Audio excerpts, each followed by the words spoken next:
Each class will be learning the identical main terms, themes, and topics. However, they will be interacting with this learning in two distinctly different manners. Daily logs grading student learning skills and work habits, as well as notes on what teaching style and resources that were used, will be kept. At the end of the unit, both classes will be evaluated using two different methods: a written test on the vocabulary and grammar concepts taught, and a one-on-one conversation with the students in French, again, testing their knowledge of the concepts taught. This is done in order to capitalize on the forms of knowledge presentation focused on in each class. In order to combat potential ethical issues related to the study, the procedure will be duplicated for the next unit, with Class A receiving the experiential learning strategies and Class B learning through traditional teaching methods. In our study, we will be tracking the resource use, so an ongoing collection of resources will be kept, such as newspaper articles, small video and audio clips, etc. Each resource will be given a 1 to 4 ranking post-lesson that will pertain to students' engagement and ability to utilize the source.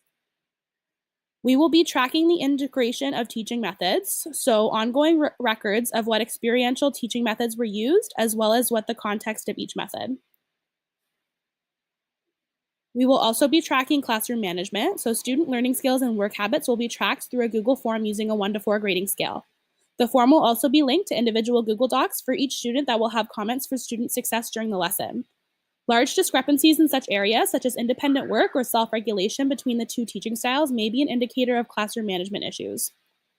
We'll be tracking student knowledge and retention, so we'll be performing diagnostic tests and conversations at the beginning of the unit, pre-intervention, tests and conversations done at the end of the unit, post-intervention, and we'll be testing the delayed retention, so we will test 2 weeks after the end of the unit test. The pre- and post-intervention test and conversation results will be compared across the two classes to see if the effects of the intervention on student retention of concepts taught during the course. Data collection during the unit will also be analyzed to track the growth of students throughout the unit, culminating in the final assessments of each class. This will help assess the overall impact of student knowledge, if any, on the given intervention. Additionally, it will help to identify students who did benefit from the use of experiential learning, which can then be used as a teaching strategy to better accommodate those students. In order to assess the impact that the teaching of experiential learning had on the retention of information, a delayed test will be given to both classes 2 weeks after the final unit test. The test will contain the same questions on the unit test, though the delivery of the questions will change. Both classes will receive the same test and results will be compared. A Google form that is connected to individual Google documents for each student will be used to collect and track the overall success for students during each lesson. Daily, students in both classes will be tracked with a 1 to 4 grading scale for their ability to achieve the lesson target learning skills and work habits. The results from both units will be compared to analyze how student learning skills and work habits were influenced by the chosen pedagogical strategy. A large discrepancy in two results might be an indicator of how classroom management was influenced by these two strategies.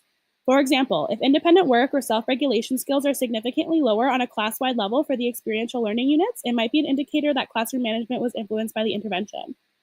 Our research questions are as follows. What are the specific resources used to implement experiential learning? A review of the resource list and resource gradings will be conducted and examined to see what resources were more effective in the classroom. Resources will be analyzed to see if there were any specific resource mediums that were utilized more often and what ones were students more willing to engage with. How are the methods integrated into classroom instruction? An analysis of the various methods of experiential learning techniques will be conducted. Specific focus will be placed on what types of experiential learning were used the most and what student attitudes were towards these methods. This will provide a greater understanding of what methods were most successful and applicable in the classroom. How did the use of experiential learning affect student attitudes? A comparison of the student learning skills and work habits between both the two classes are made in order to see if there were any large discrepancies between the achievement of these skills and habits between these two strategies. Additionally, for consistency between studies, each class will be reviewed against itself for the same teaching methods. How did the use of experiential learning affect student knowledge? An analysis of the various forms of assessment data will be conducted for each class. These results for each class will be compared to see if there was any significant impact on student knowledge for experiential learning. Thank you for listening, and now a note on our individual practices.